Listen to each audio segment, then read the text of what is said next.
It is Wednesday. It's also Women Crush Wednesday. I'm Olive Monica Najima. Welcome to Good Morning Uganda.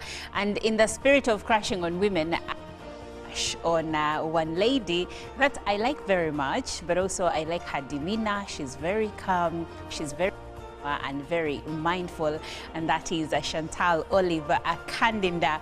She's my woman crush this Wednesday. Thank you for joining us. Morning Uganda. Now I'll take you to Studio B where the demure Chantal is. Good morning. Good morning, Oliver. You caught me off guard. I'm even blushing. Wow, I'm very well. How are you today? I'm fine. Let me first sit in the... You need to calm down. Let me sit in the demure element. Oh, wow. Because at this point, I might be caught off guard. Again.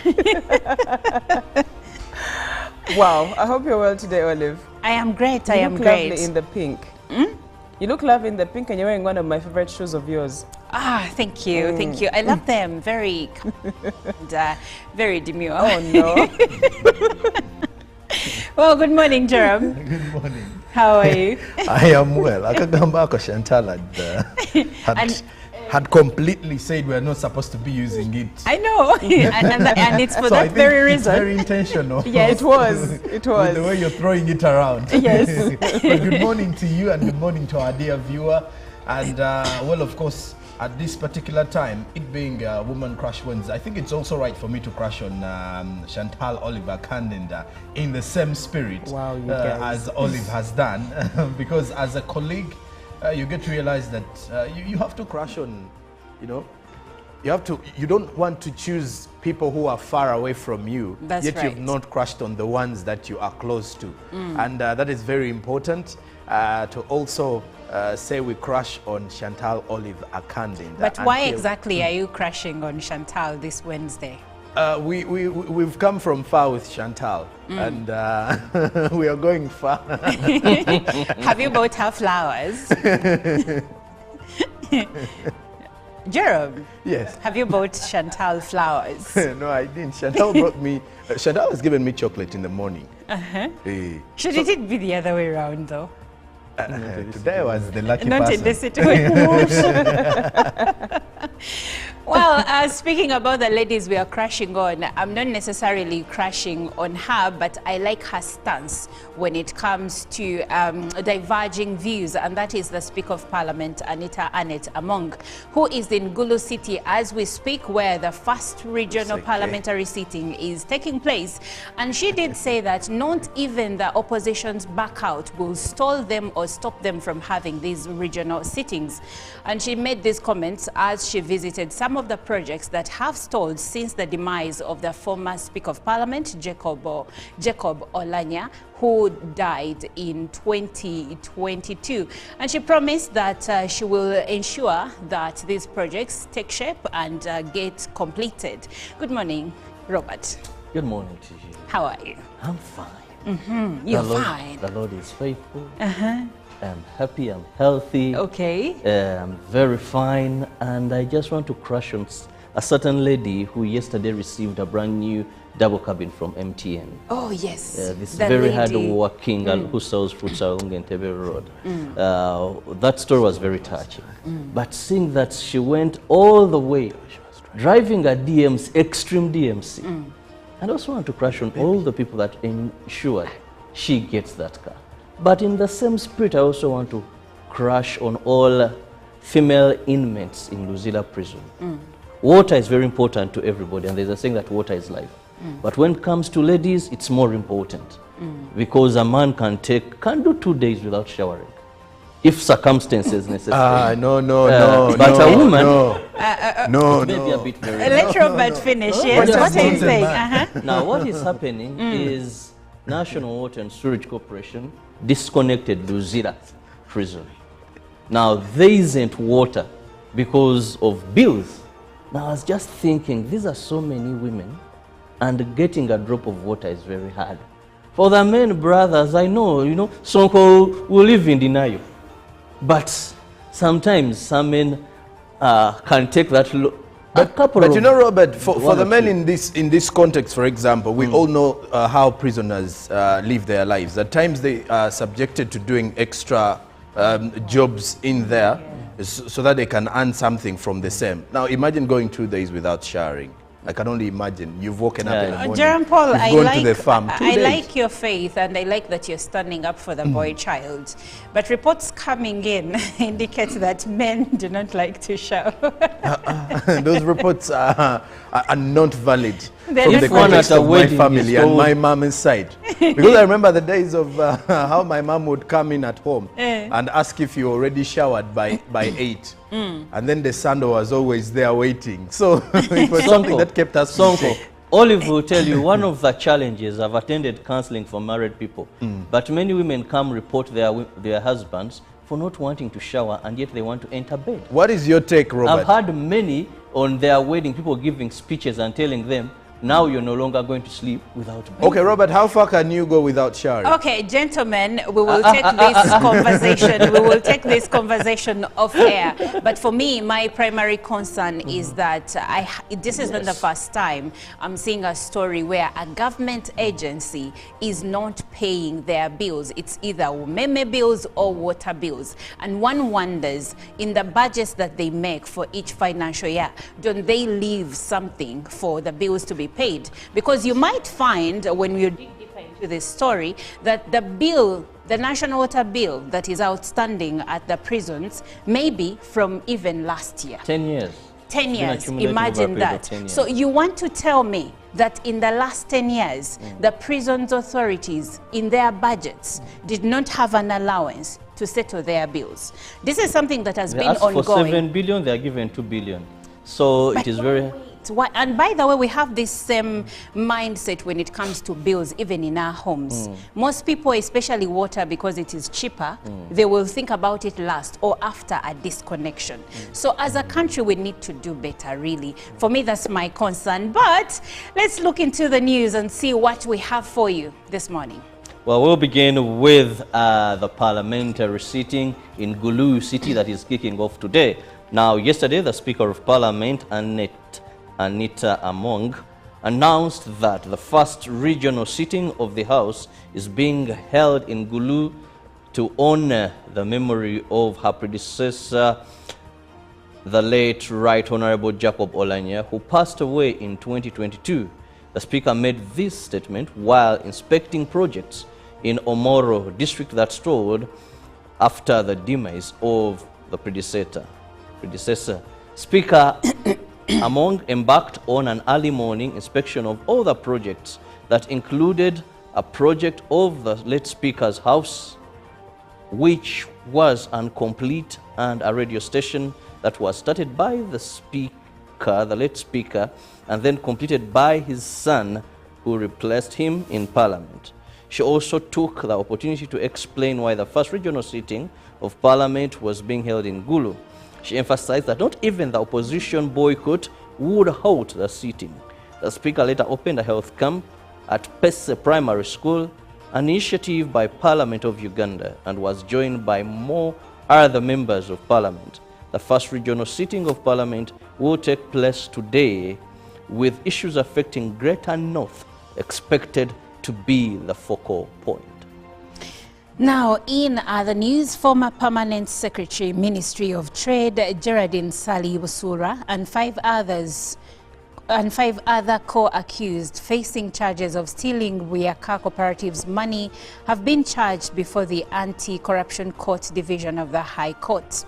Before Justice Jane Okuo Kajuga, Geraldine Sali, with members of Parliament Michael Mawanda, Wamakuyu, Modimi, and Akamba Paul, among others, denied the charges.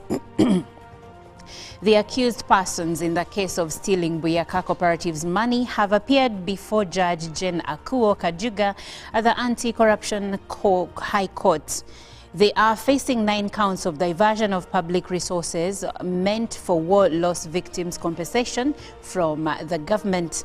Sali, the former Permanent Secretary, Minister of Trade and Cooperatives, members of Parliament Michael Mawanda, Wakamuyu Mudimi, Akamba Paul, Ignatius Wamakuyu Mudimi, Leonard Kavundira, and Advocate Julius Kiria Taitankoko are all implicated. Court read them the charges and have all pleaded not guilty to the alleged charges against them. After charge, court ordered prosecution to complete with the disclosures to the accused person's lawyers by September 10, 2024. Justice Jen Kajuga has fixed the main hearing of the case for 14th November 2024. Justice Kajuga also informed the accused about the alternative dispute resolution mechanism of plea bargain if they wish to embrace rather than go through a full trial. After charge, the accused member of parliament Mawanda, Paul Akamba, and lawyer Kiria Taitankoko applied for bail. Each presented 4 to 5 sureties. And away from court, the Indian High Commissioner to Uganda has said the unity of the Indian diaspora in Uganda will foster a spirit of unity. He was addressing the Indian community in Uganda as they celebrated the birth of Lord Krishna, a significant occasion compared to Christmas and Eid. The Indian High Commissioner to Uganda said the cordial relationship between India and Uganda government will foster development. The community mobilizer for the Indian Association of Uganda, Paresh Mehta, noted that these celebrations strengthen community bonds and emphasize culture. Celebrating Lord Krishna's birthday showcases the vibrant heritage of Uganda's Indian community while promoting unity and harmony. Now, speaking matters garbage, the third Deputy Prime Minister, Rukia Nakadama, has announced that the cabinet will purchase land to resettle victims affected by the Chitezi garbage slide. She noted that the land acquisition and compensation process will be carried out in stages. Nakadama made this announcement during the handover of food items and cattle worth over 100 million shillings donated by Owobshobozi Bisaka to support the affected families. Government is planning to relocate individuals affected by the Chitezi landfill garbage slide and has approved purchase of land for resettlement and compensation. Third Deputy Prime Minister Rukia Nakadama says government is evaluating suitable locations for resettlement and will complete the process within a month. The Minister for Kampala, Minsa Kabanda, cautioned the affected persons not to be misled by politicians and urged them to accept the government land offer. Rukia Nakadama and Minsa Kabanda expressed their gratitude to Owobshobozi Bisaka for the support extended to those in need. Bisaka expressed sympathy for the victims, explaining that the tragedy prompted his outreach. The RDC for Wakiso, Justine Mbabazi, thanked the government for their efforts in assisting the victims and urged them to remain patient as the government works on their resettlement. Police reports indicate that over 11 people are still missing. Now that we have looked at our local news, let's now focus on international news. Now, on the international scene, Special Counsel Jack Smith issues revised indictment in Trump election case. Also, Ukraine to present victory plan to U.S., and this is according to Zelensky, and DR Congo no longer expects to receive Mpox vaccines this week. Now, going back to the U.S., federal prosecutors accusing former United States President Donald Trump of election interference have released a newly revised indictment in response to a recent Supreme Court ruling. Tuesday's indictment narrows the focus on the case, trimming away interactions Trump had with the Department of Justice and zeroing in on his role as political candidate. Still, the central charge remains the same, that Trump attempted to subvert the 2020 presidential election and overturn his loss to Democratic Joe Biden. Trump has long claimed, falsely and without evidence, that Trump has long claimed, falsely and without evidence, that widespread voter fraud marred the 2020 race. The reworked case unfolding in Washington, D.C. is one of 4 indictments against Trump. He is the first U.S. president to face and be convicted of criminal charges. Only one of the 4 cases, however, has culminated in a conviction. In May, Trump was found guilty of 34 charges of falsifying business records in New York. Even that verdict has been thrown into potential legal limbo as a result of a recent Supreme Court decision granting broad immunity to presidential actions. Moving on, Ukrainian President Zelensky has said his troops' incursion into Russia's Kursk region is part of a victory plan that he will present to U.S. President Joe Biden next month. Speaking at a forum on Tuesday, President Zelensky said the success of the plan would depend on President Biden and on whether the U.S. would give Ukraine what is in this plan or not, whether we will be free to use this plan or not. It may sound too ambitious for some, but it is an important plan for us, he added, saying that he would also show the plan to both U.S. presidential candidates Kamala Harris and Donald Trump. A number of Ukrainian troops made an incursion into Russia's Kursk region in early August, and Russia has so far seemingly been unable to repel them. Speaking at the same forum, Ukraine's Kyiv top military commander General Alexander Syrsky said Ukraine now controls 1,294 square kilometers of Russian territory and 100 settlements, although these figures have not been verified. Lastly, the Democratic Republic of Congo says it no longer expects to receive its first delivery of mpox vaccines this week, as global health authorities say the spread of the disease can still be contained. Asked whether the DRC would begin receiving the doses this week, Chris Kasita, the head of the country's response team, told news agencies on Monday, no, there are still several processes to follow. He said the Congolese Pharmaceutical Regulatory Agency would first need to be in touch with Danish drug maker Bavarian Nordic for guidance before the vaccines arrive. So, we're waiting, Kasita said. And the World Health Organization said in a statement on Monday that the virus can still be prevented from spreading further, but doing so requires coordinated response. The mpox outbreaks in the Democratic Republic of Congo and neighboring countries can be controlled and stopped, the World Health Organization Director General Tedros Adhanom Ghebreyesus said in a statement. And with that, we end our international stories this morning. Well, thank you, Chantal. Now, Joram, what do we have in the press today? Well, from our press this morning, over 290,000 government jobs still vacant, and more than 6,000 aged workers refuse to retire, according to the New Vision. Why is that so? Find more details in here. Then, FOCAC to elevate Uganda-China ties, according to the envoy, as President Museveni endorses Raila for top African Union job, victory of the president and other heads of state who took part of that particular meeting yesterday in Kenya to support Raila Odinga's African Union job.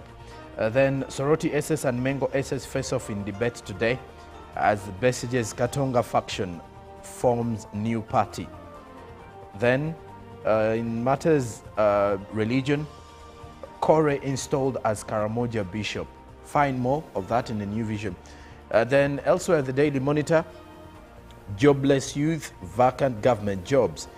Public universities having staffing gaps, 16,744 are vacant, and of the approved 24,379 vacancies across the public universities, only 7,635 positions have been filled. Then when it comes to unfilled positions in public service, 295,361 are needed in the public service entities, excluding UPDF, ISO, ESO, and parastatals that have close to 300,000 vacant positions. Then also employees in health service, 103,774 total number of vacant slots. with 154,190 total number of approved employees.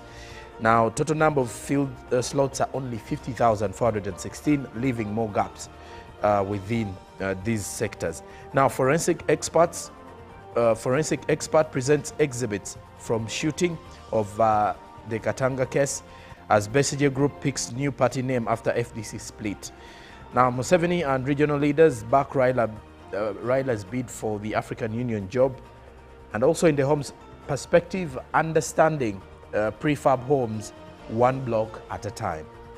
Now, to Kenya, the Daily Nation, Raila's show of power. Big wings. The East African Community Chair, Kiel, leads regional presidents in backing Raila Odinga.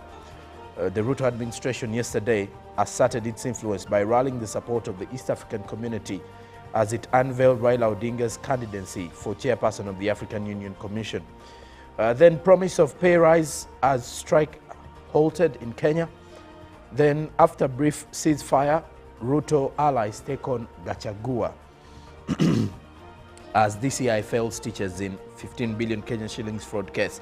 More of that is in the Daily Nation. And now, lastly, from our press review, the Citizen from Tanzania, 70% of workers in formal sector have no contracts, says the Citizen. Samia says why Tanzania is backing Raila Odinga's AU Commission bid. She's quoted at the front page of the Citizen. Now, TPDC to tackle CNG station shortage with mobile facilities. As in the political platform, should prisoners be allowed to vote? The bigger debate in Tanzania. Now, a new fund to enable Tanzanian entities to invest outside has also been established in Tanzania. And that does it for our press review this morning.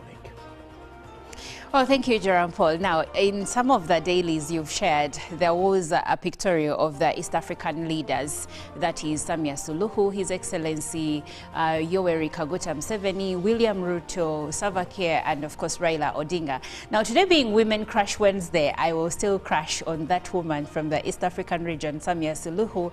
And some of her achievements include restoring competitive politics in Tanzania, among others. Now, being a president in a largely mostly Muslim-dominated country as a woman cannot be a small feat. So today, as I crush on Chantal Olive, I crush on Samia Suluhu as well. Now we are going to take a short break and we'll leave you with Love Myself.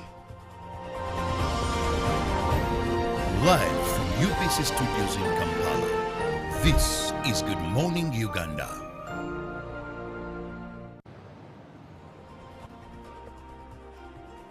It is Wednesday. It's also Women Crush Wednesday. I'm Olive Monica Najima. Welcome to Good Morning Uganda.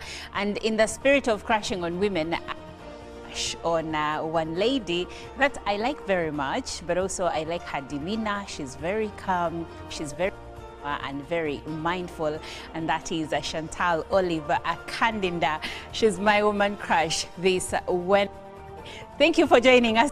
Morning Uganda. Now I'll take you to Studio B where the demure Chantal is. Good morning. Good morning, Oliver. You caught me off guard. I'm even blushing. Wow, I'm very well. How are you today? I'm fine. Let me first sit in the... You need to calm down. Let me sit in the demure element. Oh, wow. Because at this point, I might be caught off guard. Again. Wow, I hope you're well today, Olive. I am great. I am great. You look lovely in the pink. You look lovely in the pink, and you're wearing one of my favorite shoes of yours. Ah, thank you, thank you. I love them. Very, and, very demure. Oh no. Well, good morning, Jerome. Good morning. How are you? I am well. Akagamba Chantal had completely said we are not supposed to be using it. I know, and it's for that very reason. It's very intentional. Yes, it was. It was. With the way you're throwing it around. Yes. But good morning to you and good morning to our dear viewer. And well, of course, at this particular time, it being Woman Crush Wednesday, I think it's also right for me to crush on Chantal Oliver Kandinda in the same spirit as Olive has done. Because as a colleague, you get to realize that you have to crush on, you don't want to choose people who are far away from you, That's yet right. you've not crushed on the ones that you are close to. And that is very important to also say we crush on Chantal Olive Akande. But why exactly are you crashing on Chantal this Wednesday? We've come from far with Chantal, and we are going far. Have you bought her flowers? Jerome, Yes. have you bought Chantal flowers? No, I didn't. Chantal brought me, Chantal has given me chocolate in the morning. Shouldn't it be the other way around, though? Today was the lucky Not in person. this situation. Well, speaking about the ladies we are crashing on, I'm not necessarily crashing on her, but I like her stance when it comes to diverging views, and that is the Speaker of Parliament, Anita Annett Among, who is in Gulu City as we speak, where the first regional parliamentary sitting is taking place. And she did say that not even the opposition's backout will stall them or stop them from having these regional sittings. And she made these comments as she visited some of the projects that have stalled since the demise of the former Speaker of Parliament, Jacob Olanya, who died in 2022. And she promised that she will ensure that these projects take shape and get completed. Good morning, Robert. Good morning to you. How are you? I'm fine. You're The Lord- fine. The Lord is faithful. I'm happy, I'm healthy. Okay. I'm very fine, and I just want to crush on a certain lady who yesterday received a brand new double cabin from MTN. Oh, yes. This The very lady. hard-working girl who sells fruits along Entebbe Pick Road. of the day on UBC. Every Wednesday, 10 p.m. on your public broadcaster.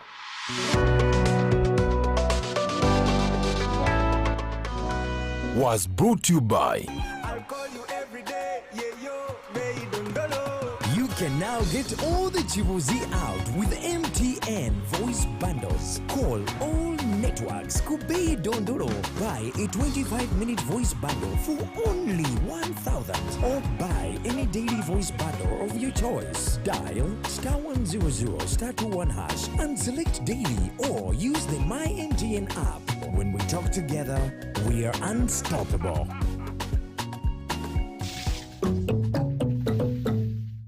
Nyati Motion Pictures brings you Tuko Pamoja Ankole segment. Learn about the fabrication of Ankole Kingdom from Nkore at the detriment of Mpororo states. What is the glue that holds together peoples of the beautiful village of milk and honey? Ankole as a kingdom came about in 1901. Ankole is a colonial fabrication. And all these so small kingdoms were counties of the original Itara. Ruhinda Ruanjunachi, The son of Wamara Rhanja Jojo Ruhabwera, who was Mchwezi. There are times when we were Pamoja, the same people. Tuko Pamoja? Catch this in Ishaka Bushenyi at Berlin Hotel on Saturday, 31st August, and in Barra at Las Vegas Garden Hotel on Sunday, 1st September 2024. To get a ticket, call 0778 787 660.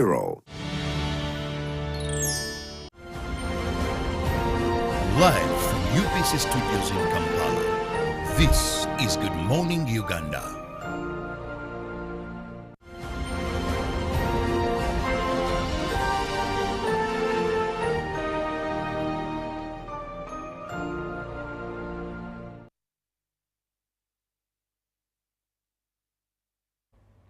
Now, Parliament has moved from town and has taken the sittings to different regions. This is supposed to take place in the four major regions in the country, that is in northern Uganda, eastern Uganda, central Uganda, and even western Uganda. Now, the first place where the parliamentary sittings are taking place is Gulu City, where members of parliament have already arrived and the first sitting is taking place. Now, there has been talk on the businesses that are booming, that are going to benefit from these regional sittings in Gulu City, but also now we look at also the opposition stance to not go for the parliamentary sittings and how that affects their constituencies, because all constituencies have to be represented. So we are delving into that conversation. My name is Olive Monica Najuma, and right here with me is Robert Chirabo Nyonyintono. Now joining us on the phone to still have a conversation on the same is Honourable Member of Parliament Anthony Akol, who is the Chilak North constituency member of Parliament. Good morning, sir. Good morning, and I greet you all. Thank you very much for calling me this morning. Thank you. Yeah, we appreciate that you took some time to speak with us, and this is a point of, this is a conversation that I know many Ugandans, especially those in Gulu City right now, are excited about the parliamentary sittings that are going to take place in their city. That's where it's all beginning. Would like to have an understanding of the booming businesses in Gulu ahead of the parliamentary sitting. Yeah, Gulu City is very busy, and many members of parliament and many staff from parliament and even the different ministries are in Gulu City. Apart from that, the security people, Gulu is busy, and most of the hotels are also very busy and booked. So the city is doing well, and I think the preparation has been going on for a long time. So we are okay, and Gulu City is good. All right. And business is going on well. Okay, so please help us understand how long the sitting in Gulu is going to take place and how the sittings are going to impact local businesses in Gulu City. Well, the sitting in Gulu is not for actually sub-region only. It is for West Nile, Acholi, Lango, and Karamoja. That is northern Uganda sitting. And it has not just started. The whole process started with the different committees of parliament in Uganda visiting these 4 sub-regions of West Nile, Acholi, Lango, and Karamoja. In short, we call it WORK. W for West Nile, A for Acholi, L for Lango, K for Karamoja. And I have been the interim chairperson coordinating the members of parliament in this particular area. So the business in this area started long time. Parliament started by different committees. The Committee of Education, Health, Infrastructure, Defense, all the committees of Parliament have been going on the ground. So you realize that the activity started long time, not only these 3 days, because the sitting is going to be today, 28th, 29th, and 30th.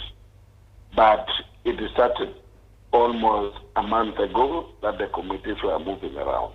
So it is, actually I would put it this way, it is a quarter given for northern Uganda. Similarly, the next quarter will be given for western Uganda, central Uganda, and eastern Uganda. So it's real business. Focus in northern Uganda this quarter. Thank you, Honorable. Now in studio with me is my colleague, Robert Chirabo Nyonyintono, and I believe he would like to have some questions for you. Honorable. Yes, please. Now, we have had a lot of challenges towards these 3 days that are beginning today. One, how different is what is going to happen in Gulu today and the next 2 days from sittings that happen in Kampala? Well, first and foremost, I want listeners and viewers to know that Parliament, by our constitution, by our rule of procedure, can sit anywhere in Uganda, so long as the place is proclaimed to be Parliament of the Republic of Uganda. So a similar way, we've been sitting in Kololo, we've been sitting in Serena and different places. Depends on proclamation from the Speaker or Parliament of Uganda. So what I know, the first business today will be proclaiming Kaonda ground in Gulu to be Parliament of the Republic of Uganda. That is the first activity, and I think the order paper will start from that. But the difference between the sitting in Gulu and the sitting that we've been having in Kampala is that the sitting in Gulu will be more focused on issues of northern Uganda. So I would put it this way, the whole of this quarter, Parliament has been focusing in northern Uganda issues. And we are looking at what we have been appropriating money for and whether the implementation has been done well, and that will be contained in the committee's report, the different committees that have been moving around. But also, the members of Parliament from West Nile, actually Lango and Karamoja, will be given time to present issues that affect the people in northern Uganda. And that's the difference between the sitting in Kampala, where somebody comes from western Uganda, central Uganda, northern Uganda, eastern Uganda. You raise issue of Koboko, somebody is coming with Kabale, somebody is coming with Elgon side, and then you are aware that sometimes we are given 2 minutes to present your issue. And it has never been exhaustive enough, but focusing on a particular sub-region or a region like northern Uganda for a quarter, leave alone the 3 days of plenary, the committees have been going on and on with activities in northern Uganda, and similarly will be happening for western Uganda, central and eastern. It's something special that has never happened before. And that's the difference between meeting in the Parliament in Kampala and the regional meetings that we are going through now. Now, Honorable, there have also been concern that this could have been unavoidable expenditure.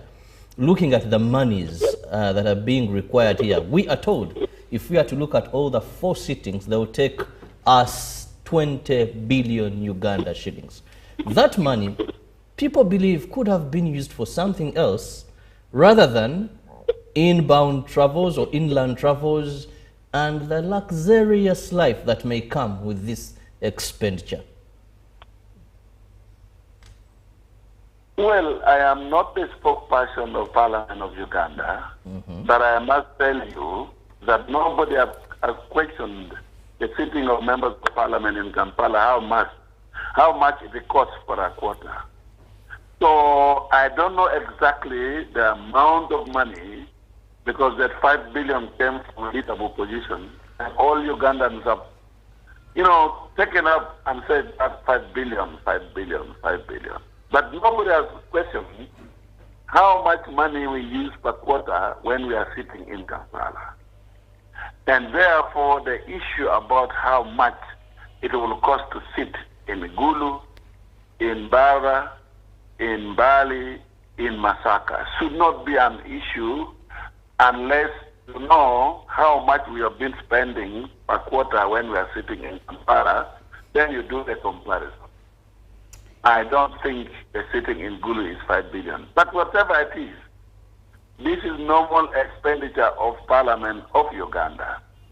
It is not an extra cost because there has been no supplementary budget for sittings in the different regions in Uganda, or an increase in budget of Parliament in Uganda because of this particular regional sitting. It is not there. I am not happy when people start saying, why don't you use the money you are spending in Bara, in Gulu, in Bali, in Masaka, to construct a hospital, to buy drugs, to pay internship, the medical internship, to construct road, to build maybe schools, This is not the budget of Ministry of Education. It is not the budget of Ministry of Health. And there is no way, if we don't sit in Gulu, in Mbarara, in Masaka, in Bali, then this money is going to be diverted to build a hospital or to buy drugs or to build schools or what. This is normal budget of Parliament of Uganda. If we don't sit in the regions, we will sit in Kampala. If you're telling us it is too much, don't sit. In other words, they're saying, let Parliament of Uganda close their activities. So instead of focusing on these rumors, I was not happy. I expected the leader of opposition and the people of opposition, including me, I am FDC, that the best we should do now is to look at issues in northern Uganda. A lot of issues, including poverty, has been rising up. Actually, sub-region where I come from, the poverty is too much. It is the first now in terms of poverty in the country, 68%, and the recent census gives the figure at almost 70%. The question that the leader of opposition, the members of parliament should have asked, what has this government done to make sure the life of the people should be better in terms of compensation of the livestock in northern Uganda, in terms of the poverty level in northern Uganda, in terms of service delivery in health, in education, infrastructure, and many others, other than boycotting and pretending that you don't want to be in Gulu. I'm wondering, those who are boycotting the meeting in Gulu in northern Uganda, whether they will also boycott the meeting in central Uganda, in western Uganda, and eastern Uganda. Because ideally, if it is done three times, it will be 3 times 4, which is almost 12 times.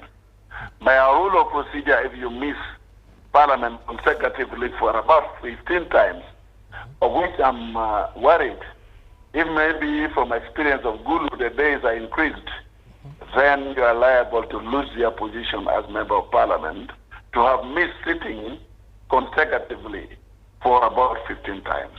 So I'm sorry, but I think the best is for Members of Parliament not to shy away from our duties, but also make sure that we participate in this particular meeting. It is normal business of Parliament of Uganda. Okay, Honorable, I would like for us to go back to still the point of having the regional sittings focus on the problem areas of those regions. Wouldn't you say that it's to a degree a band-aid that is being put on a wound? Because after those sittings, after the quarter, then what else is going to happen? Shall we see results in terms of new policies and new ways of helping these regions enrich themselves? You talked about some of the problems they have, like poverty, like poor service delivery. Are we sure that because the sittings are going to take place in the very regions where these problems are, that there will be results? I think we're left with one question, and that is very important for Ugandans to focus on, and also very important for members of parliament and also the executive arms of government to focus on. And the question is, after you are sitting in Gulu, in Bara, in Masaka, in Bali, what are you going to do to implement the different resolutions and the discussions that you are going to discuss in this sub-region? Will it form the basis of our budgeting as members of parliament to make sure that the budgeting should focus on problems in the different sub-regions, other than the situation that was happening before, that Uganda as a country has a very good national development plan, but the problem is when it comes to budgeting, we don't focus on our national plan, which ideally budget is our national plan put into figures of finances. And that should be the question in the country now. then fine, you are focusing on different sub-regions, or the regions of northern Uganda, of western Uganda, of central Uganda, and eastern Uganda. Then after your meeting, will your budgeting process, the executive arms of government and parliament, will you really make sure that your resolutions and your discussions are put into financial figures? That should be the question. That is a matter of action that I would want to see in the next financial year, and all Ugandans should focus on that question. That's my concern. Now, Honorable, we know you're also the chairperson of the Acholi Parliamentary Forum, and this is now in that particular region. But let's look at, is there any impact of the opposition's boycott to these sittings? I am in opposition. As I told you before, I am FDC, Forum for Democratic Change. I must tell you, in the 10th Parliament where I belong, I was there in Parliament of Uganda. And I will never forget a point when we were dealing with the age limit in the country. We sat down as opposition under our leadership of Winnie Kiza, and we resolved that by boycotting the meetings in the House, the impact will not be there. Because in our Constitution, in our rule of procedure, there is no any section or article that says, in the absence of opposition, then resolution of Parliament or decision of Parliament cannot be implemented. So, whether you are in the House or you are not in the House, the conclusion of the House will be implemented by the executive. And that's why, to me, the boycott is not a solution to Parliament of the Republic of Uganda, because there is no law, there is no rule of procedure, or any section of our law that says in the absence of the opposition in the House, no decision can be implemented or reached out. And that's why in the 10th Parliament, we really focused to make sure that we debate from within. You will remember how executive became aggressive to the extent that they attacked the Parliament, because we were raising issues within and also debating within, and it became very hot. I was one of the persons suspended, and the decision about the age limit was reached without my vote, and I don't regret it, because I am not counted for it, and if anything goes wrong, we tried our best, we debated from within. That's why my question is, will this boycott change the discussion in Gulu, the discussion in in Western Uganda, in Central Uganda, and in Eastern? Or will these members of Parliament also boycott the meetings in Kampala, in Central Uganda, where most of them are leaders, when we're in Masaka? Will you, a member of Parliament from Nakawa, leader of opposition, boycott? And your team boycott also? Because that's where the question was coming. Honorable, I like that you even did hint on the leader of opposition. Now, the leader of opposition, Joel Senyonyi, did say that they are boycotting the sittings and that all members of Parliament from the opposition must also boycott. Now, you are FDC, which is opposition, and you are attending these sittings. Won't there be penalties for members of Parliament like you? Unfortunately, this is not the first time that I have disagreed with leader of opposition. Before, it was Matthias Mboga. If you recall, there was a time I raised an issue about a land conflict. And then there was a sitting where the executive arm was coming up to answer that question that I raised. And it came at a time when the leader of opposition then, Matthias, directed that all opposition members of Parliament must boycott sitting in Parliament.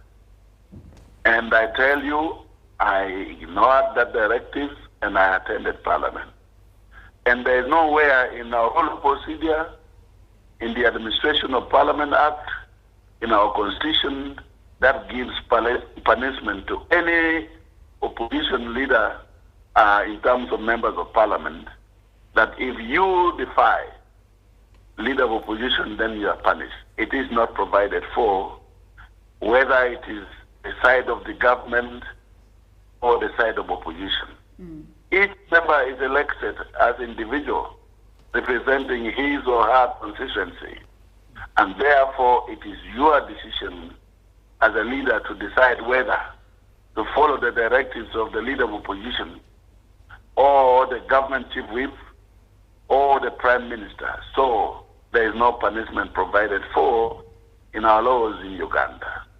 And therefore, that directives cannot stop any member of parliament to attend. The similar way, I told you the activities for Northern Uganda sitting started in July, August, and will end in October. The quarter is for July, August, and September for Northern Uganda. And I am telling you, we have not boycotted as opposition because the different activities of the committees of parliament, the committees of health, defense, education, mention them all as ongoing and were never boycotted by opposition. So this is just a political statement that doesn't hold water. In other words, this regional meeting, the opposition is participating in it because some committees are also headed by the opposition, especially the accountability committees, the public account, local government, central government, COSASI.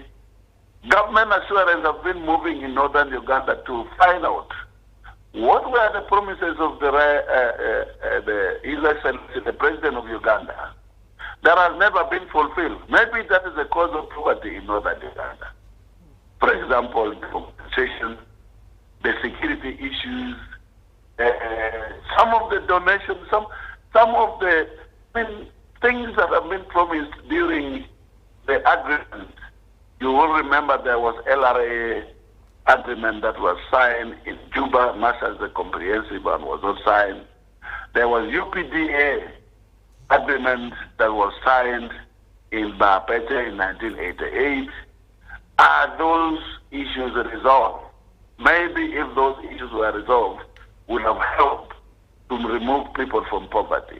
So all this has been happening with the participation of members of parliament who are in opposition. So the issue of the boycott is just a political statement for, I would say, misleading Ugandans.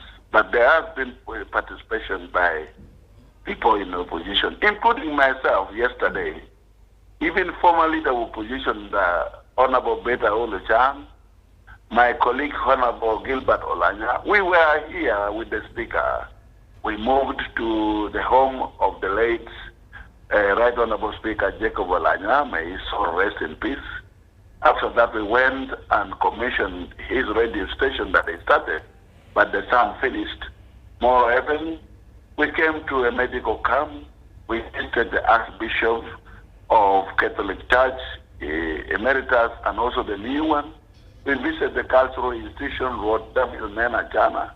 We had as we wind up, I would like to hear your last remarks, especially on the allowances that were given to members of parliament for these regional sittings. Do you believe that the members of parliament that are boycotting will return the money? The allowance that is given to a member of parliament is particularly depending on your activities. When you have the committee's meeting, you are paid 50,000 per sitting of the committee meetings. And that is paid depending on your attendance. If anything by mistake you are paid, when you have not attended, that money is always deducted from your emolument payment. 2, members of parliament are paid for inland travel. And in this particular case, the inland travel that has been considered is for the different committees paying members of parliament as if you are for your inland travel, and that is 400,000 per night. I don't know how many days parliament will consider as the inland travel. Maybe if they are saying yesterday was activity, the first one, then they are saying you might have traveled on 26th, then 27th, 28th, 29th, 30th, and 31st. That means 31st you are returning is 5 days. 5 days times 400,000 is 2 million Uganda shilling. Yes. And once you are paid that money, it is considered that you are going to travel to the field. Each time you don't travel, the money is deducted from your emolument. I learned yesterday from the speaker that there will be roll call in Gulu to determine who attended and who has not attended. And our intention is simple. If you've not traveled to northern Uganda, the 5 days allowance will be deducted from your emolument. Well, thank you so much. Thank you. Parliament of Uganda, how it is conducted always. Well, thank you, Honorable Anthony Akol. He is the Chilak North Constituency Member of Parliament. Thank you for sparing time to speak with us. Thank you very much and have a nice day. As we also do our business in Gulu City. Thank you very much for calling me. All right. Now, we have been having a conversation regarding the regional parliamentary sittings that are taking place. The first one is taking place in Gulu City, but it is not for only Gulu City, like the Member of Parliament said. He said it is for the entire West Nile region. So we will be getting more information from there, and we will be following the sittings as they take place. The Speaker of Parliament, Anita Annette Among, did mention that Parliament can actually sit from anywhere, be it at their parliamentary building here in Kampala or elsewhere in the country. Their rules of procedure provide for that, so they're not doing anything that is against the law. So we will be following these sittings, and we will be giving you updates. And you know, the national broadcaster always brings you live updates over the plenary sittings. Now, stay tuned to UBC as Good Morning Uganda continues.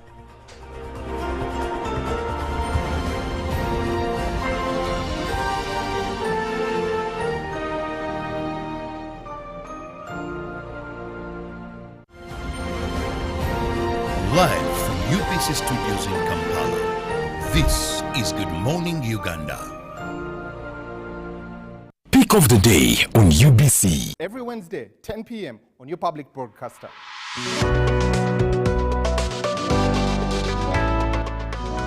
Was brought to you by. I'll call you every day, yeah, yo, May Dondolo. You can now get all the Chibuzi out with MTN voice bundles. Call all networks. Kubei Dondoro.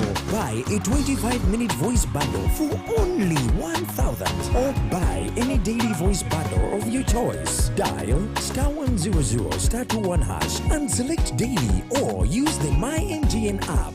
When we talk together, we are unstoppable.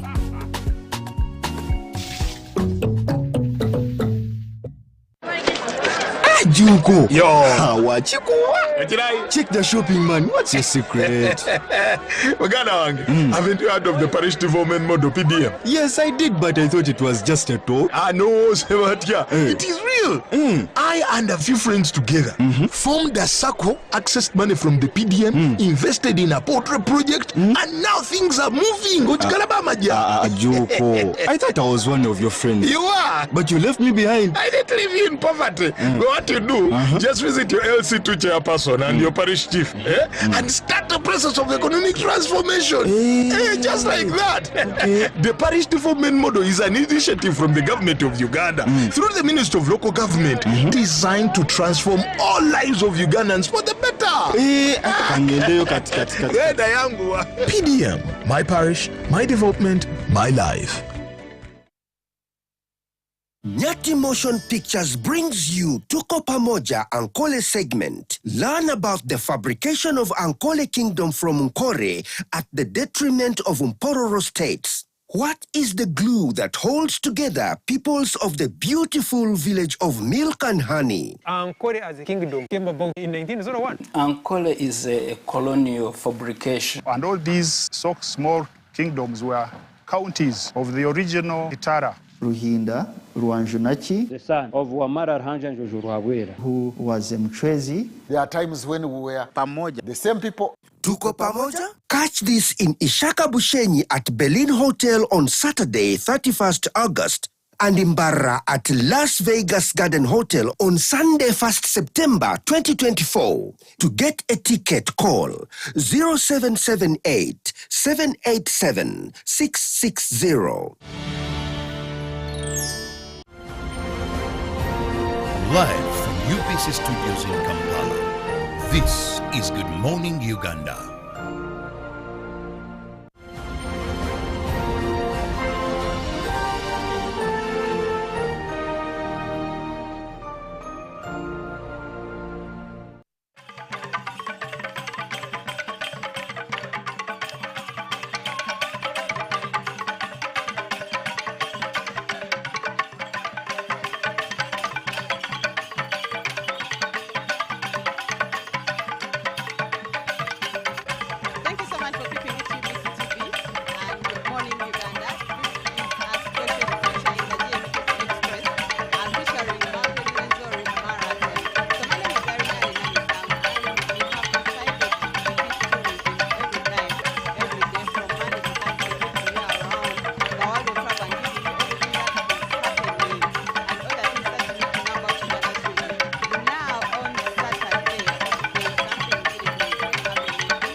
that one I want to be honest.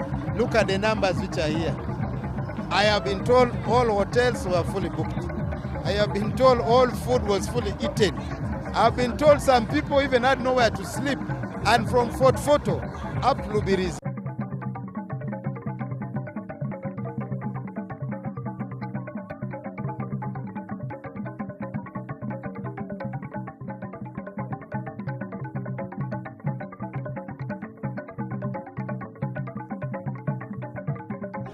Thank you so much for keeping it UBC TV, and good morning Uganda. This is a special feature in the GME Tourism Express featuring Mountain Rwenzori Marathon. So my name is Arina Lenamisang, and we have decided to keep it tourism every time, every day from Monday to Thursday, taking you around the world of travel and giving you everything that is happening and other things that you need to know about Uganda's tourism. Now on Saturday or today, something beautiful is really happening in Kasese, the Mountain Rwenzori Marathon. And this marathon, it is beyond endurance, it is beyond a sports event, but it also promotes Uganda's tourism, running, attracting professional athletes, leisure runners, people from different countries. 24 different people, different countries are represented in Kasese town. So Kasese town is making this event a pivotal point to attract or to shine across the global stage. And when you look at such an event, first of all, we look at how is it impacting the communities? How are the local people making sales out of it? How is tourism being promoted? How is culture and heritage being preserved? And how is conservation also being mentioned in such marathons? But the whole point is that when we come together to promote Uganda's tourism in such a race, it is just important, or it is just beautiful that each one of us as Ugandans come together to see that we run. It is not just about running, but it is about coming up, standing up for our country and promoting Uganda's tourism. Now, this happens annually. It is an annual event that is putting a shine on Kasese, because when you look at Uganda's tourism, most of the people have been knowing, maybe Kampala marathons have been knowing, the Kabaka run. Yes, all those are beautiful, but now how about having thousands and millions of people running for one common goal, that is promoting Uganda's tourism? So it is just a plus to see that we have different countries, international athletes, we have professional athletes, shoe brand ambassadors promoting the country's tourism to even a global scale, but also knowing that Kasese is one of the beautiful cities that someone should think about when they're planning a safari. But what do you need to know even when you come to Kasese? There are different attractions that you can do when you come to Kasese town. First of all, Queen Elizabeth National Park. There is Kazinga Channel. There is chimp trekking in Chambura Goja and Kalizu Forest Reserve. There is Mountain Rwenzori hiking. So there are so many activities that you can do. Actually, when you talk about tourism cities, I feel like even Kasese should be considered. The Minister of Tourism should consider that as Kasese, to also make it like a tourism city, because when it gets to terms of tourism, Kasese is really shining. Accommodation facilities are fully booked. Transporters are working. I was looking at the global link buses. Guys are excited because the transportation is fully booked, and that is nice. But I'm going to urge you, if you've not been here this year, make sure that next year you really do not fail to make it here in Kasese, so that together we promote Uganda's tourism. First of all, thank you for coming and thank you for participating, and everyone who participated. This is very good for tourism, very good for the Rwenzori region, very good for Kasese, very good for the products we have around this area, the Mount Rwenzori National Park, the Rwenzori Ranges themselves, and the other products around the entire Rwenzori area. So this is good. This marathon has been a success. I want to thank the participants who have come. It has been full business for the community in Kasese since a couple of days ago, and we believe it will continue the same. Hotels booked, food has been bought. So I think this is good. This is good, and it gives a positive image about Uganda as a country, as a destination, but also Kasese and the Rwenzori as a community. And probably over the years, this grows into and brands Uganda as one of the major destinations for people that want to participate in running and marathons. So I think this has been good. I want to confirm I ran 10 kilometers and I completed it, and I'm very sure I'm among the top 10 who completed 10 kilometers. If anyone can prove it, I have a chip. They can use this chip in their system to prove what number I am. And actually, I am interested, but what I can say, I am among the top 10. So I finished my race, but it's not about finishing. is about the reason why we are here. Why we are here, first is the sports tourism. Number two, we must appreciate sports tourism brings in more money into the country. World over, those big nations use sports tourism as a source of bringing in more money into their respective countries. No wonder you see the London Marathon, New York, Chicago, Boston, Amsterdam, Rotterdam, Belgium, Brussels. All this, what does it entail? It's money which sports tourism aids at leveraging into their respective country. For Kasese, with due respect, this marathon has achieved its objective. That one I want to be honest. Look at the numbers which are here. I have been told all hotels were fully booked. I have been told all food was fully eaten. I have been told some people even had nowhere to sleep.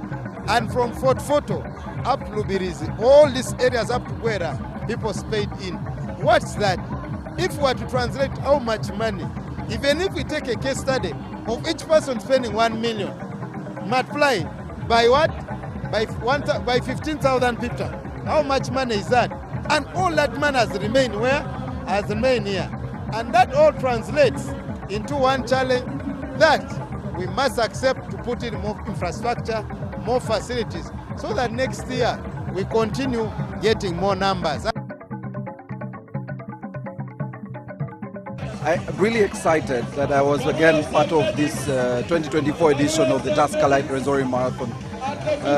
Part of the over 3,000 runners who participated in the various races. Kasese has never been the same after the very first edition, and this particular edition has literally turned the entire Kasese into green. It is exciting. It gives you the best picture when running. It's very scenic.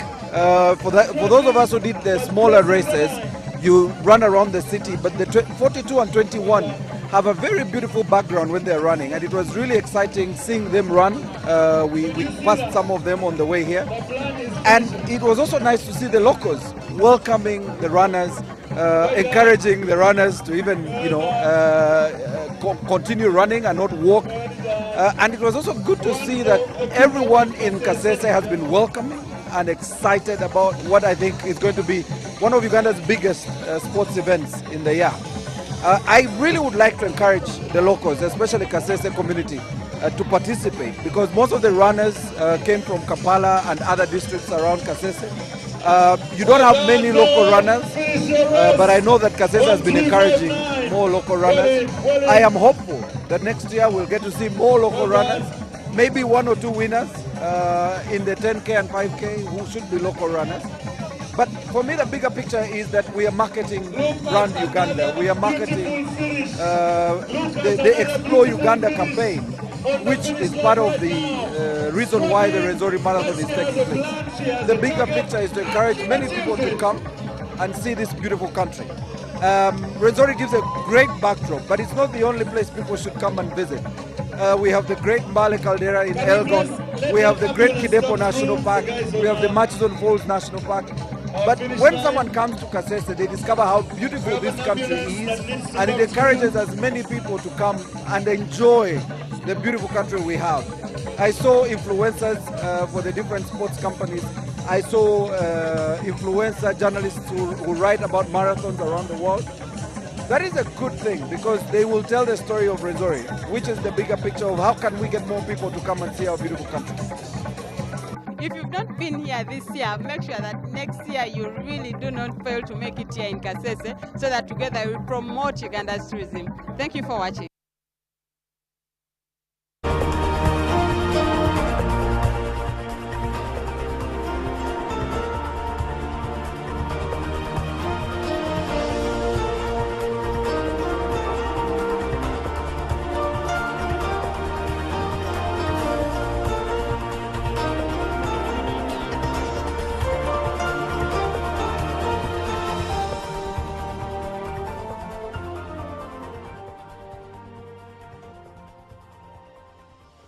Well, the new developments coming in from the government of Uganda, which is adopting a strategy aimed at ending renting properties in selected Ugandan missions. Good morning and welcome aboard to Good Morning Uganda Business. I am Joram Paul Sogo.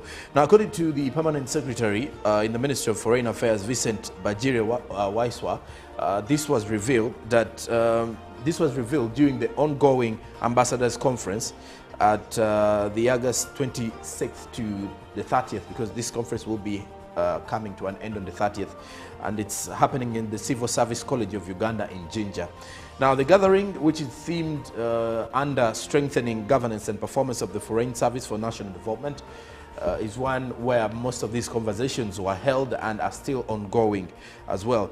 He did reveal that, as we should be aware, is that some of the diplomats in Uganda live in expensive capitals where renting property is around 5,000 euros per month, and that the diplomat also stays in the capital for 4 years, paying around 60,000 euros for the first year and 240,000 euros by the time they leave, now making the cost of living as well as the cost of operation more and more expensive. Now, according to him, Cabinet agreed that moving forward, they shall have a strategy of renting to own as opposed to renting and donating money to those capitals. And he did reveal that they will be communicating in the regard to agree how they are going to achieve the objective.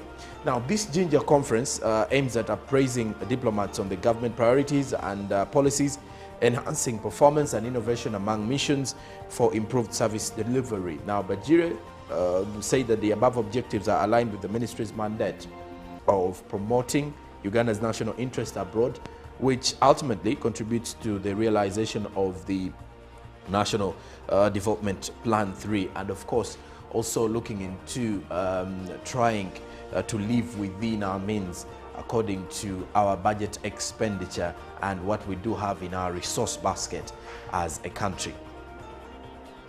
Well, away from Uganda, we now head to Namibia, and new developments coming in from Namibia do reveal that they are going to cull 83 elephants and distribute meat to people affected by drought.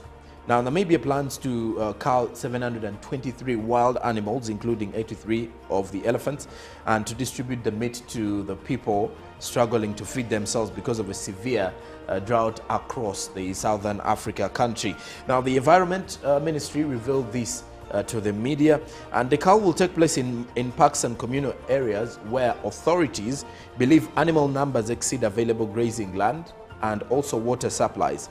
This was in a statement that was released on Monday. Now, Southern Africa is facing its worst drought in decades, with Namibia having exhausted 84% of its food reserves last month. This is according to the United Nations data. Now, nearly half of Namibia's population is also expected to experience high levels of food insecurity in the coming months. With such a severe drought, human-wildlife conflicts also expected to increase if the authorities do not intervene. That is still according to the Environment Ministry. Now, to this effect, 83 elephants from identified conflict areas will be culled, and meat will be allocated to the drought relief program, according to the Environment Ministry. The country also plans to cull 30 hippos and 60 buffaloes, as well as 50 impala and 100 blue wild beast, 300 zebra and 100 eland. Now, 157 animals have already been hunted by the professional hunters and also the companies contracted by the government, yielding more than 56,800 kilograms of meat. Now, this is an exercise that they look at as a necessity and is in line with the constitutional mandate, where natural resources are used for the benefit of Namibian citizens. That is according to the Constitution of Namibia. Now, more than 200,000 elephants are estimated to live in a conservation area spread over 5,000 African countries, which include Zimbabwe, Zambia, Botswana, Angola, and Namibia, making the region home to one of the largest elephant populations worldwide, and in the same conversations with the likes of Thailand, if so to say. Now, hundreds of elephants died in Botswana and Zimbabwe last year because of drought. So you get to realize that culling the same, or culling some of these elephants, is also to prevent the continuous death of some of the wild animals due to the drought in Namibia. Well, That said, we now end our business this morning by looking at the forex market, courtesy of the central bank, to see how different currencies are faring on the exchange and to see how the shilling has been trading against various currencies as of close of business yesterday. The US dollar was buying at 3,709.77 shillings, while it had opened at 3,709.36 shillings. Closing time saw the US dollar sell at 3,719.77. The Great Britain pound was buying at 4,895.04 shillings, while selling at 4,908.24. The euro was buying at 4,142.70, while selling at 4,153.87. The Kenyan shilling was buying at 28.76, while selling at 28.84, and the Tanzanian shilling was buying at 1.37, while selling at 1.37 shillings. The South African rand was buying at 209.59 shillings, while selling at 210.16 shillings. And well, that does it for our forex market as well as our business this Wednesday morning. Chantal Oliver Kaninda is here with the traffic updates.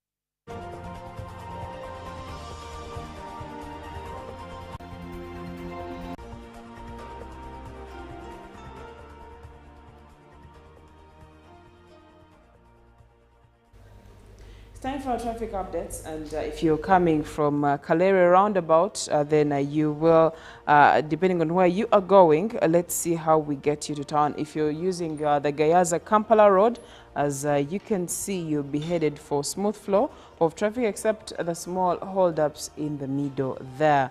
And these are usually at the junctions. Now, if you are connecting to Mwanda Road, connecting to Church Road, it's where you'll be finding traffic. But after that, Gayaza Road has no traffic, and all the way until you get to the roundabout. Now, usually this part, the roundabout has, usually this roundabout has some traffic, but the difference here is that this morning there is no traffic on this roundabout. So if you are coming from Gayaza Road and you're trying to connect to either Binaisa Road or Bombo Road, you'll be finding no traffic on the Gayaza Kampala Road. However, also if you're coming from Bombo Road, now this is if you're coming from the Bwaise roundabout using Bombo Road, you'll also be finding no traffic all the way through Makere Kavule, still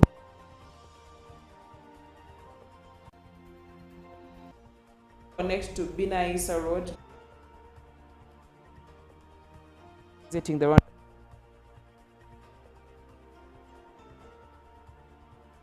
of traffic, especially for you who is exiting. If you're joining, you'll be finding just slow movement. Now, onto Bombo Road, trying to make your way to town. At this particular point, there is no traffic, and you'll only be finding traffic when you get to the Wandegear traffic lights, and that is because of the traffic lights. If you're crossing through to Makere Hill Road, shortly after crossing through, there will be a bit of traffic, but after that, nothing to worry about. Bombo Road has no traffic at all, and if you are using Haji Musa Kasule Road, you'll be finding traffic when you have just exited the Tuko roundabout. Now, this Tuko roundabout is the same as the Mulago roundabout, but please note it is under construction, so it is mad with a lot of traffic. If you can avoid it, I highly recommend. Also, if you're using Binaisa Road, trying to connect to the Tuko roundabout, brace yourself for some good traffic. And if you're also coming from Chira Road, trying to connect to the same roundabout, there is a lot of traffic, especially when you are closing into the roundabout. If you're exiting it onto Yusufule Road, there is no traffic, so you are safe to move. If you are joining this roundabout from Yusufule Road, you'll be finding a lot of traffic. And depending on where you are going, the rest of the roads also have traffic, including Chira Road that has slow movement, but still there is traffic on there. Now, as you can see, Makere Hill Road has no traffic, but Haj Musa Kasula Road has traffic as you're making your way to town. But Wandegear Road has no traffic until you've crossed over through the junction of Buganda Road. That's where you'll be finding traffic as you are now joining Lumumba Avenue, as you can see. But the rest has no traffic. Buganda Road, no traffic. Lumumba Avenue, no traffic. And even after crossing that junction between Wandegea Road and Lumumba Avenue, you'll be finding no traffic if you proceed onto Wandegea Road. Nakasero Road has no traffic at all. You are okay to use these routes. Chago Road has a bit of traffic somewhere, and then as we proceed further into town, as you can see, the Square 2, no traffic. Tanan Avenue, no traffic. Speak Road, no traffic. Nile Avenue, no traffic. Pilkington Road, no traffic. At this moment, if you decide to move, you will be finding no traffic on those particular roads. But if it gets to around 8:15, 8:30, the story might be a little bit different. And well, that does it for our traffic updates this morning. Coming up next is Good Morning Uganda Agenda. Stick with us.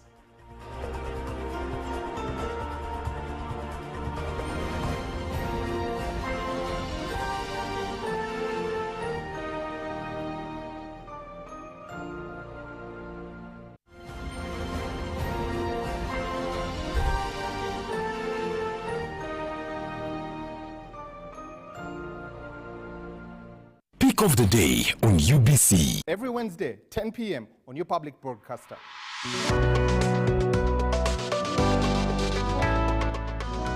Was brought to you by I'll call you every day, yeah, yo, You can now get all the Chibuzi out with MTN voice bundles. Call all networks. Kubei Dondoro. Buy a 25-minute voice bundle for only 1,000. Or buy any daily voice bundle of your choice. Dial *100 *21 hash and select daily, or use the My MTN app. When we talk together, we are unstoppable.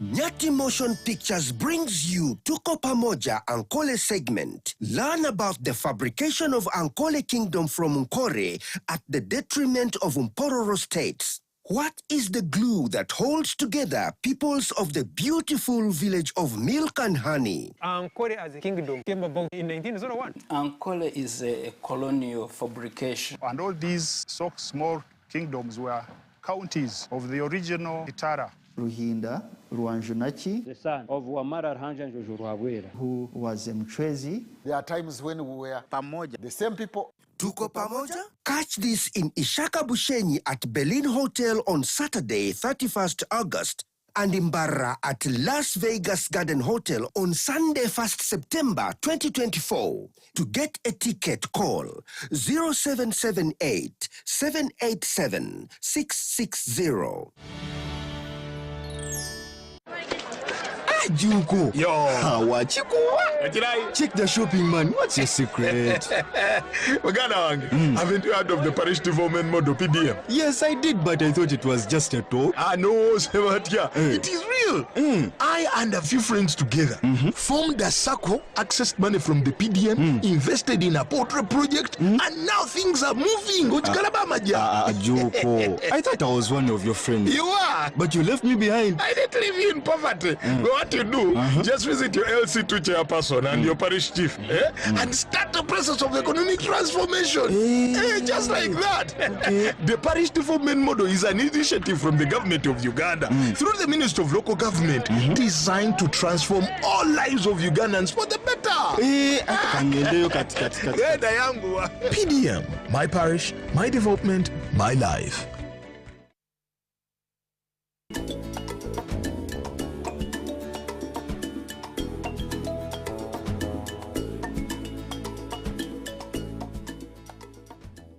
Dealing with bloating and stomach discomfort can be a challenging and uncomfortable experience. Whether it's post-meal discomfort or that pesky bloated feeling, finding relief is a common goal for many individuals. Get ready to kick bloating to the curb with a set of exercises designed to bring relief to your stomach. No fancy equipment needed, just your dedication and a desire for that amazing post-exercise bliss. Your journey to a happier tummy starts now. Let's get moving. Number 1. Walking, a post-meal walk. Not only encourages gentle movement in your abdomen, but also helps activate your digestive muscles. The rhythmic motion of walking aids in the natural contractions of the digestive tract, facilitating smoother digestion and reducing the chances of bloating. Number 2, deep breathing. Deep breathing engages your diaphragm, promoting relaxation and reducing the stress response. Stress can contribute to bloating, so practicing deep breathing helps create a calming effect, supporting optimal digestion and potentially alleviating bloating. Number 3, cycling. Whether cycling outdoors or on a stationary bike, the continuous pedaling engages core muscles. This engagement helps stimulate blood circulation in the abdominal area, promoting digestive efficiency and reducing bloating. Number 4, abdominal massage. By using gentle circular motions in a clockwise direction, you're not only increasing blood flow but also encouraging the movement of gas through the intestines. This can be particularly beneficial for those experiencing discomfort due to trapped gas. Number 5, plank pose. Holding a plank engages multiple muscle groups, including the core.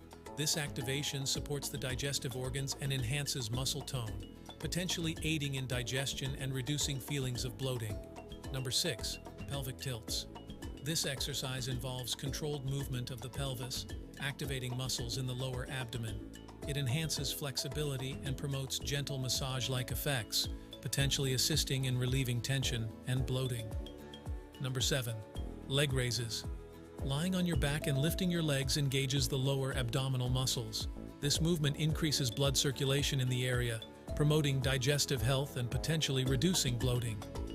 Number 8, bicycle crunches.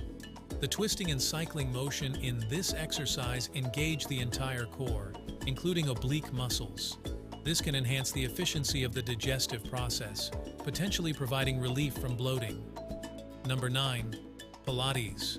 Pilates focuses on controlled movements and core strength. Many exercises involve precise muscle engagement, supporting the abdominal region and potentially improving digestion, reducing bloating over time. Number 10, aerobic exercises, brisk walking, jogging, or dancing. During aerobic exercises, increase heart rate and stimulate blood circulation throughout the body, including the abdominal area. This enhanced blood flow supports optimal digestion, reducing the likelihood of bloating. Incorporating these exercises into your routine not only provides physical benefits, but also encourages a holistic approach to digestive health. As always, it's essential to listen to your body and consult with a healthcare professional for personalized advice. Thanks for tuning in.